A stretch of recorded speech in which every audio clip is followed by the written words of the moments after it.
Hello students, कैसे हैं आप सभी का इस ऑनलाइन क्लास में स्वागत है। आज हम 9वीं क्लास की पुस्तक लोकतांत्रिक राजनीति अध्याय 3 संविधान निर्माण के बारे में पढ़ेंगे। संविधान निर्माण, जैसा कि आप जानते हैं कि हम हर साल 26 जनवरी को गणतंत्र दिवस के रूप में बड़े धूमधाम से मनाते हैं। और जब पूछा जाता है कि ये सब 26 जनवरी क्यों मनाया जाता है, तो हम ये कहते हैं कि क्योंकि हमारे इस दिन संविधान लागू हुआ था और हमारे देश के राष्ट्रपति का चुनाव 26 जनवरी 1950 को हुआ था। इसीलिए हम इसे गणतंत्र दिवस के रूप में मनाते हैं। तो आइए हम जानते हैं कि संविधान क्या है। संविधान संविधान लिखित नियमों की ऐसी किताब है जिसे देश में रहने वाले सभी लोग सामूहिक रूप से मानते हैं। भारत का संविधान 26 जनवरी 1950 को लागू हुआ। यह विश्व का सबसे लंबा लिखित संविधान है। आखिर हमें इस संविधान की ज़रूरत क्यों पड़ती है? क्या ज़रूरत है इस संविधान की? कि जैसा कि हम जानते हैं कि कोई सा भी अगर हम खेल खेलते हैं, वो खेल बिना नियमों के नहीं खेला जा सकता। उसमें कुछ नियम होते हैं और उस नियमों को पालन करने के लिए उस नियमों को पालन किया जाता है, तभी उस खेल को अच्छे ढंग से खेला जा सकता है। इसी तरीके से किसी भी देश को चलाने के लिए उसके नियमों का होना बहुत ज़रूरी है। वहाँ पे नियम कानून होना ज़रूरी है। संविधान उन नियमों की ही किताब है। यह विभिन्न तरह के लोगों के बीच भरोसा और सहयोग विकसित करता है। सरकार कैसी बनेगी, कैसे काम करेगी, फैसले लेने का अधिकार किसे होगा, यह बताता है। सरकार के अधिकारों की सीमा तय करती है कि सरकार के पास कौन सी शक्तियां हैं और कौन से वो कार्य कर सकती है, कौन से नहीं कर सकती हैं। यह अच्छे समाज के लिए लोगों की आकांक्षाओं को व्यक्त करती है कि भविष्य में हमारा समाज, हमारा देश किस तरफ जाएगा या किस प्रकार का होगा, उसका स्वरूप क्या होगा। आइए हम जानते हैं आखिर में हमारे देश का संविधान किस प्रकार बना। आज़ादी से पहले हमारे देश पे अंग्रेज़ों का राज था और उनके बनाए नियम कानून को हमें मानना पड़ता था। परंतु जब हम जैसे जैसे आज़ादी के पास आते गए, अंदर से ही देश के अंदर से ही आवाज़ उठने लगी एक अपने संविधान की। मतलब कि जब हम आज़ाद हो तो हम अंग्रेज़ों के बनाए गए नियमों और कानूनों को ना मानकर हम खुद के लिखे हुए नियम और कानून बनाए और जिसे पूरा देश माने। परंतु भारत जैसे इस विविधता वाले देश के लिए, जहाँ विभिन्न जाति, धर्म, भाषा के लोग रहते हैं, उनके लिए एक ऐसा संविधान बनाना जो सबको स्वीकार हो बहुत ही कठिन था। परंतु सारी मुश्किलों के बावजूद भारतीय संविधान बनाने वालों को एक बड़ा लाभ था। भारत में आज़ादी की लड़ाई के दौरान ही लोकतंत्र, स्वतंत्रता, समानता और वैश्य अधिकार, अल्पसंख्यकों के अधिकारों की रक्षा जैसी बुनियादी बातों पर सभी नेताओं की सहमति बन चुकी थी। यही कारण है जब भारत सचिव लॉर्ड बर्कनहेड ने भारतीयों को चुनौती दी कि वो एक ऐसा संविधान नहीं बना सकते जो विभिन्न संप्रदायों की आपसी सहमति से बना हो। तब 1928 में मोतीलाल नेहरू की अध्यक्षता में भारत ने एक संविधान लिखा और एक ऐसी रूपरेखा तैयार की जो आज़ाद भारत का संविधान कैसा हो को दर्शाती थी। इसी दस्तावेज को नेहरू रिपोर्ट के नाम से भी जाना गया। इस दस्तावेज में स्वतंत्र भारत में सार्वभौमिक मताधिकार, स्वतंत्रता, समानता का अधिकार और अल्पसंख्यक के अधिकारों की रक्षा की बात की गई थी और इसे भारतीय राष्ट्रीय कांग्रेस के अधिवेशन में इसे सर्वसम्मति से पारित भी किया गया। अंग्रेजी सरकार ने 1935 में भारत सरकार अधिनियम यानी the government of India act लागू किया। इसके द्वारा ब्रिटिश सरकार ने यह दावा किया कि वह 1935 के अधिनियम के द्वारा भारतीयों को अपने प्रांतों के लिए निर्णय लेने में सशक्त बनाएगा। यानी कि ये कानून जो है भारतीयों को अपने जो चुनी हुई सरकार थी उस समय, कुछ प्रांतों में जनता द्वारा चुनाव हुए थे और चुनी हुई सरकार थी, तो उनको ये निर्णय लेने में स्वतंत्रता प्रदान करेगा। 1935 के अधिनियम के बहुत सारे अधिनियम आज भी हमारे संविधान में मौजूद हैं, परंतु 1935 के अधिनियम से जितनी स्वायत्तता की उम्मीद की जा रही थी, भारतीय जितनी स्वायत्तता की उम्मीद कर रहे थे, वो उन्हें नहीं मिली। इसलिए भारतीय संविधान निर्माण की भावना दिन प्रतिदिन प्रबल होने लगी। द्वितीय विश्व युद्ध शुरू होने के कारण 1939 में द्वितीय विश्व शुरू हो गया। द्वितीय विश्व युद्ध शुरू होने के कारण ब्रिटिश चाहते थे कि भारतीय उनका सहयोग करें। कांग्रेस ने युद्ध में किसी भी प्रकार से सहयोग करने से इनकार कर दिया, जब तक कि ब्रिटिश सरकार यह विश्वास नहीं दिलाती कि युद्ध समाप्त होने पर वह भारत को स्वतंत्र कर देगी। परंतु ब्रिटिश सरकार ने कांग्रेस की इस मांग को नहीं माना। इस प्रकार अंग्रेजों के खिलाफ भारतीयों का गुस्सा दिन प्रतिदिन और बढ़ गया और उसने भारत को इस युद्ध में झोंक दिया।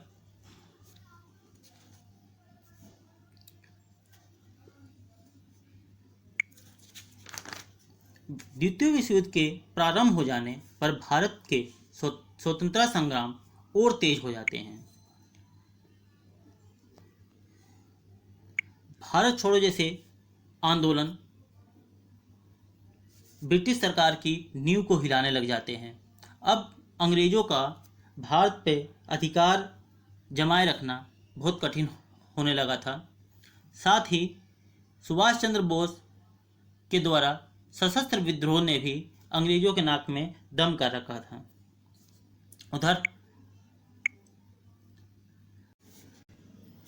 उधर 1945 में इंग्लैंड में लेबर पार्टी की सरकार बनी और लेबर पार्टी जो थी वो भारत की स्वतंत्रता के पक्ष में थी। 15 मार्च 1946 को इंग्लैंड के नए प्रधानमंत्री क्लीमेंट एटली ने ऐलान किया कि ब्रिटिश सरकार भारत को स्वतंत्रता प्रदान करेगी।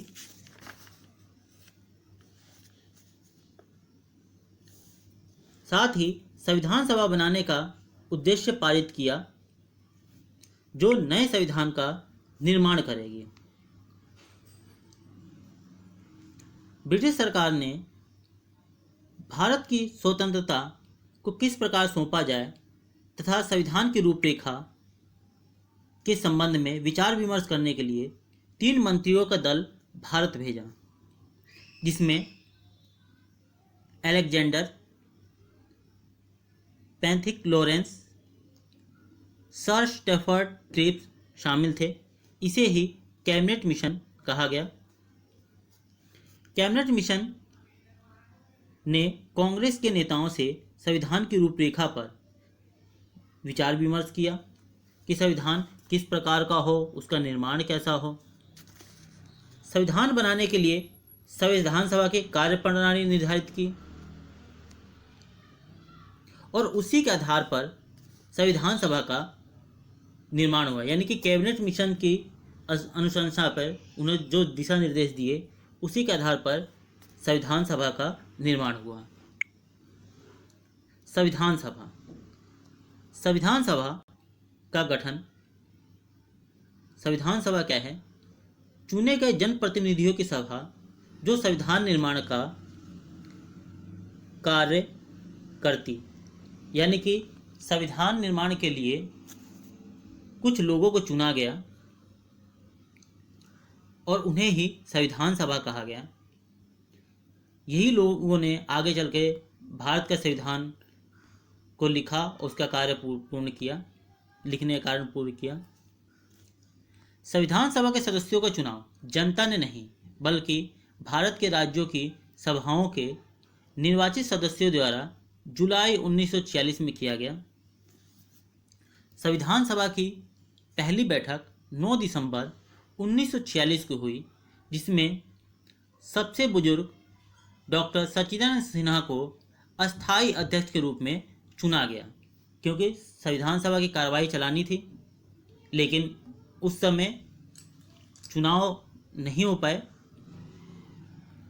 इसलिए जो सबसे बुजुर्ग थे डॉक्टर सच्चिदानंद सिन्हा, उन्हीं को अस्थायी रूप से चुन लिया गया। जब अगली बैठक हुई तब 11 दिसंबर 1946 को डॉक्टर राजेंद्र प्रसाद को संविधान सभा का स्थायी अध्यक्ष चुना गया और यही आगे चल के भारत के प्रथम राष्ट्रपति भी बने। इसके कुछ ही समय बाद मुस्लिम लीग ने पाकिस्तान के लिए अलग संविधान सभा की मांग की, उसके लिए विरोध किया, जिसके कारण जो संविधान सभा बनी थी वो 2 भागों में बंट गई। एक पाकिस्तान के लिए संविधान सभा, दूसरा भारत के लिए संविधान सभा। भारतीय संविधान सभा, भारतीय संविधान लिखने वाली सभा में 299 सदस्य थे, जिसमें प्रमुख रूप से अगर हम देखें डॉक्टर राजेंद्र प्रसाद, डॉक्टर भीमराव अंबेडकर, सरदार वल्लभ भाई पटेल, श्यामा प्रसाद मुखर्जी, मौलाना अबुल कलाम आज़ाद आदि। महिलाओं में सुचेता कृपलानी, सरोजनी नायडू, पूर्णिमा बनर्जी, विजय लक्ष्मी पंडित, मालती चौधरी, दुर्गाबाई देशमुख आदि महिलाएं शामिल थीं। संविधान लिखने के लिए संविधान सभा में कई समितियों का निर्माण किया गया, जो अलग अलग रूप से संविधान सभा के महत्वपूर्ण बिंदुओं पर विचार करती, जिसकी प्रमुख समितियां थी प्रारूप समिति, इसके अध्यक्ष डॉक्टर भीमराव अंबेडकर थे। संघ शक्ति समिति, जिसके अध्यक्ष पंडित जवाहरलाल नेहरू थे।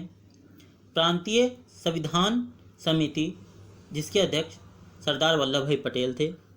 संचालन समिति, जिसके अध्यक्ष डॉक्टर राजेंद्र प्रसाद थे। और झंडा समिति, जिसके अध्यक्ष जे.बी. कृपलानी थे।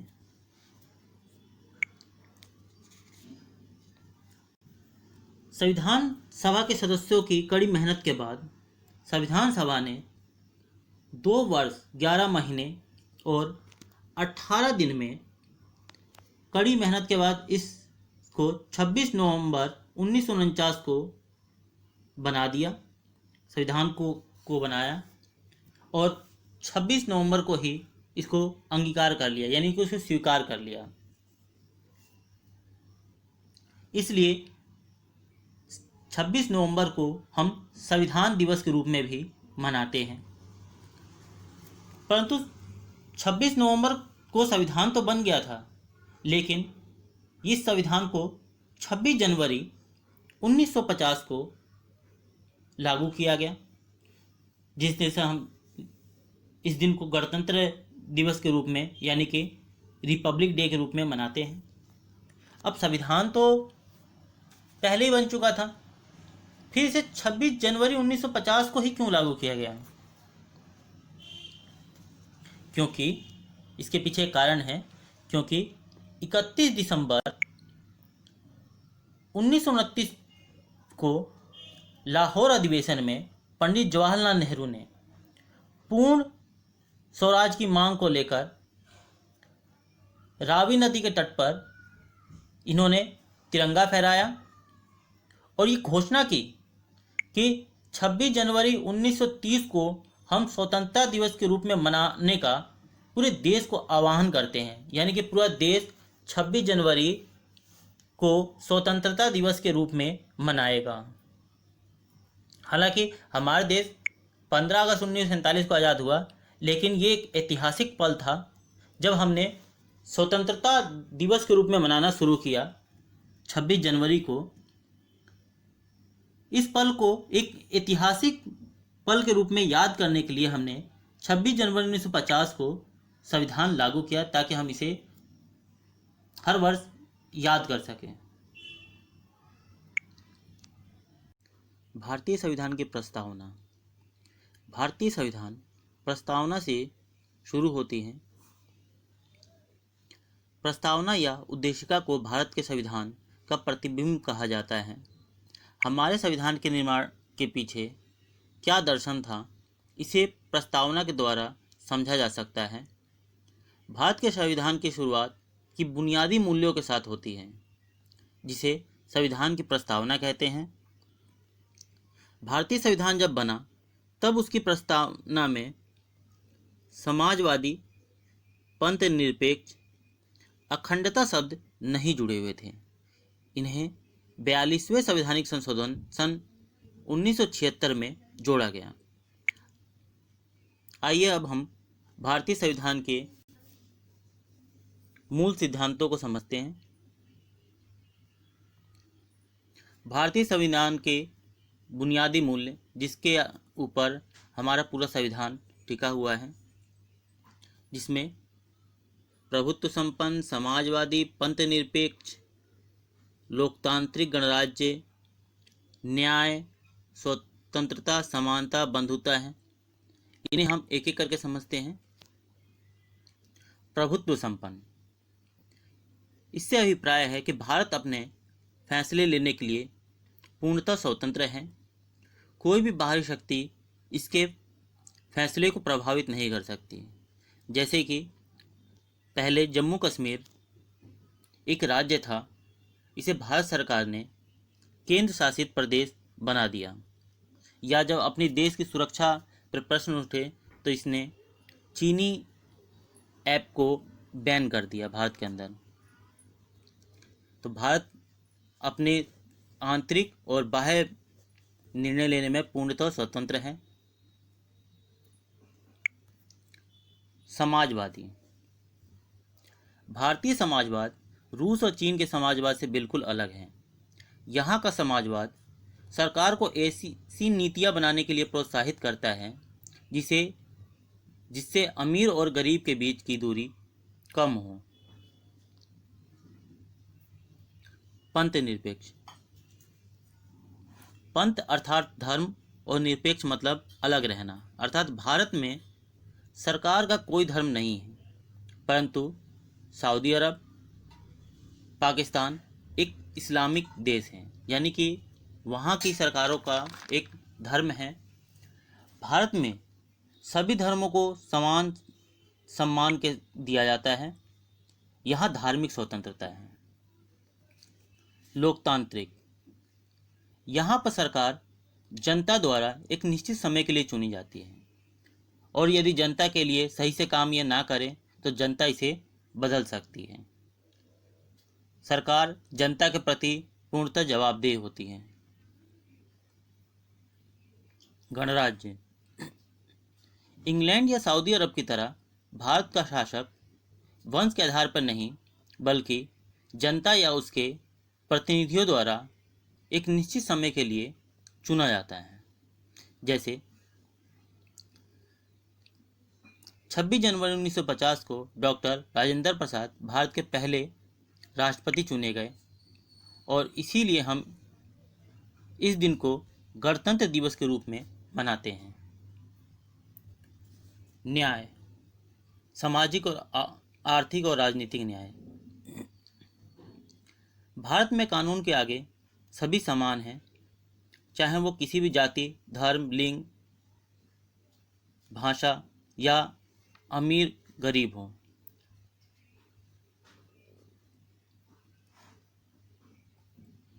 स्वतंत्रता, सभी व्यक्ति को अपने विचारों को अभिव्यक्त करने की आज़ादी है। वह इसे लिखकर, चित्र बनाकर या बोलकर अभिव्यक्त कर सकते हैं। ये हमारे संविधान में मूल अधिकारों के अंतर भी दिया गया है। समानता, कानून के समक्ष समानता और सभी नागरिकों को समान अवसर। राज्य के किसी भी नागरिक के साथ उसकी जाति, धर्म, लिंग, भाषा आदि के आधार पर कोई भेदभाव नहीं किया जाएगा। साथ ही सभी नागरिकों को अवसर की समानता दी जाएगी। जैसा कि आप चित्र में देख सकते हैं कि यहाँ समानता है और यहाँ अवसर की समानता है। समानता और अवसर की समानता में यहाँ अंतर को समझ सकते हैं। बंधुता, देश में सभी लोग एक परिवार की तरह रहेंगे और ये आपसी भाईचारा बनाए रखेंगे। इस तरह से हमने संविधान निर्माण पाठ में संविधान क्या है, संविधान की आवश्यकता क्यों है और इसकी क्या विशेषताएं हैं को समझा। धन्यवाद।